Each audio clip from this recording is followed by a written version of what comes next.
If you have been doing rows and pull downs every single week and your back still looks the same width, the same thickness, and the same flatness it did 6 months ago, then this video is going to tell you the exact reason why. Because the back is the most commonly undertrained muscle group in the entire gym-going population. Not because people skip back day, but because the back is invisible to you while you train it. You cannot see it contracting in the mirror the way you can watch your bicep curl or your chest press. And this invisibility creates a cascade of psychological and biomechanical errors that collectively ensure your back muscles receive a fraction of the stimulus your effort deserves.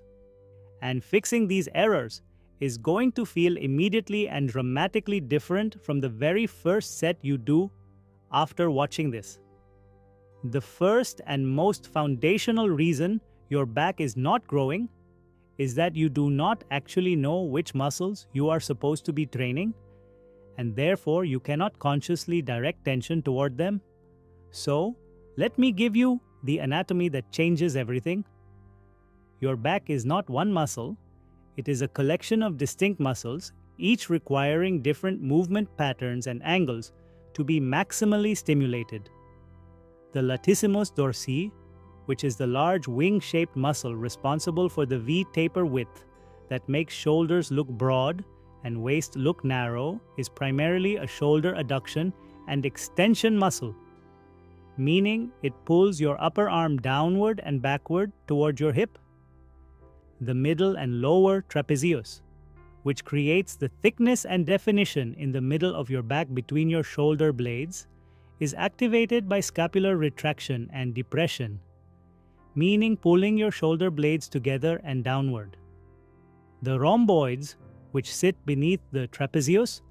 contribute to scapular retraction, and the erector spinae running vertically along your spine contribute to the dense, thick appearance of the lower and middle back. And the critical insight is that no single exercise trains all of these simultaneously with equal effectiveness, meaning a back program built around only one movement pattern, which is what most people have,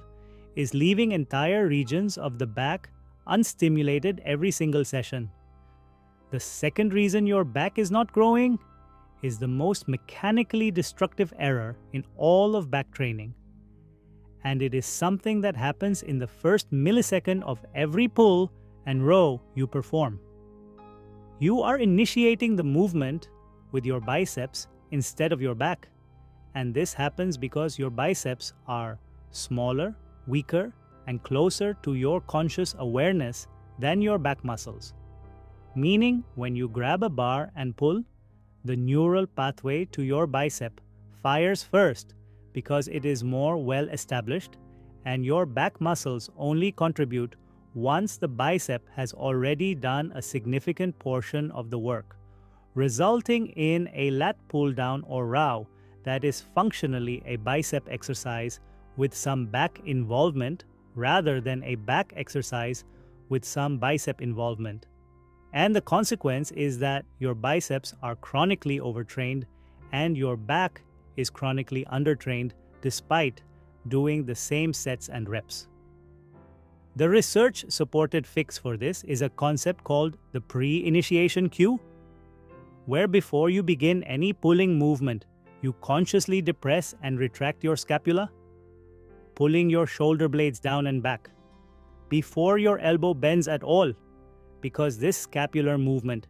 activates the mid and lower trapezius and establishes a neural connection to the back musculature before the bicep has any opportunity to dominate.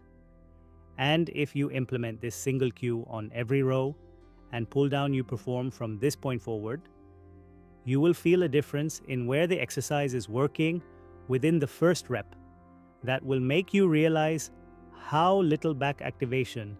you have been generating for as long as you have been training. The third reason is the one rooted in the stretch-mediated hypertrophy research that I have covered across multiple muscle groups now, but that applies to the back with particular force. Your latissimus dorsi reaches its maximally lengthened position when your arm is raised overhead and slightly in front of your body, with your shoulder blade elevated and protracted, which is the exact position most people rush past at the top of a pull down or the bottom of a row using momentum to swing to the next rep. And studies by Mayo and colleagues on lat training at different muscle lengths confirm that loading the lat in this stretched overhead position produces significantly greater latissimus hypertrophy compared to training through a partial range that avoids the fully lengthened position, meaning every pull down rep where you do not allow a complete controlled stretch at the top with your arm fully extended and your shoulder blade elevated is a rep